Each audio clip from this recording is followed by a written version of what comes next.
የቅርንፉድ ውሃ ምን አባቱ እንደሆነና ለምን አሁኑኑ እንደማትጠጣው ይገርመኛል። ይሄ የቲክቶክ ቅብጠራ አይደለም። እኛ የስኳር ዞምቢዎች ከመሆናችን በፊት የድሮ ሰዎችን በህይወት ያቆየ የባህል መድኃኒት ነው። እንደ ፊኛ ተነፍተሃል፣ አንድ ብርጭቆ ብቻ ጋዙን አንቆ ይገድለዋል። የሆድ አጋንንትህም ይረጋጋል፣ ጉበትህ ይጮሃል። ልክ እንደ ፈንዲሻ የሚንኳኳ ጉልበት ካለ ስማኝ፣ የቅርንፉድ ውሃ ውስጣዊ እብጠትን ያቃጥለዋል። ልክ እንደ ተሰበረ ጋሪ እየተንፏቀክ መሄድም ይቀርልሃል። የአፍ ሽታስ ትንፋሽህ የቤት ውስጥ አበባዎችን የሚገድል ከሆነ ይሄ ነገር ጠረኑን የሚያመጣውን ባክቴሪያ ልክ እንዳልሞ ተኳሽ ያጠፋልሃል። አንቲኦክሲዳንት በሽታ ተከላካዩ ውስጥ ገብተው የሚረብሹትን ጥቃቅን ጠላቶች በጩቤ የሚወጉ አይን የማያያቸው ነፍሰ ገዳዮች እንደሆኑ አስብ። እንቅልፍ እምቢ ያለ ከመተኛትህ በፊት ፉት በለው። ልክ እንደ ሱሰኛ በላብ ተዘፍቀ ከመገላበጥ ውስኪ ከሚሰጥ በላይ ጥልቅ እንቅልፍ ይሰጥሃል። የደም ስኳር ልክ እንደ ሰከረ ሰው እያበደ ከሆነ የቅርንፉድ ውሃ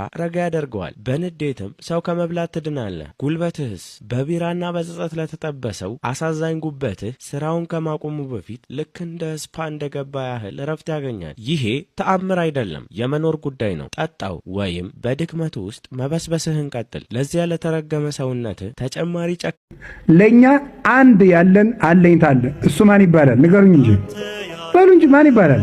ክርስቶስ ነው። ተስፋችን ክርስቶስ ነው። አለኝ ያልነው ነገር ብቸኛ ተስፋ እግዚአብሔር ነው። በየትኛውም ጊዜ የማይቋረጥ ናፍቆታችን ቢኖር ክርስቶስ ነው። ሰው በዚች ምድር ላይ ኖሮ እሱን ብቻ ለማግኘት ነው።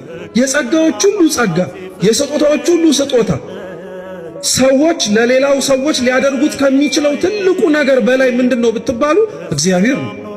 ሰው የሚኖረው እርሱን ለመፈለግ ነው። ክርስቲያኖች በዚች ምድር ላይ ሕይወት ኖሮን እግዚአብሔር አምላክ እስካቆየንና እስትንፋስ እስካለን ድረስ እስከ መጨረሻይቱ ህቅታ ድረስ ትልቁ ልንኖረው የሚገባው ነገር ቢኖር እግዚአብሔርን ፍለጋ ነው። የማይነጥፈው ደስታችን መድኃኔዓለም ነው። የልቡናችን ደስታ፣ የነፍሳችን ረሃብ፣ ጥጋባችን፣ የልቡናችን ዘውድ፣ የሰውነታችን ትምክት እርሱ ክርስቶስ ነው።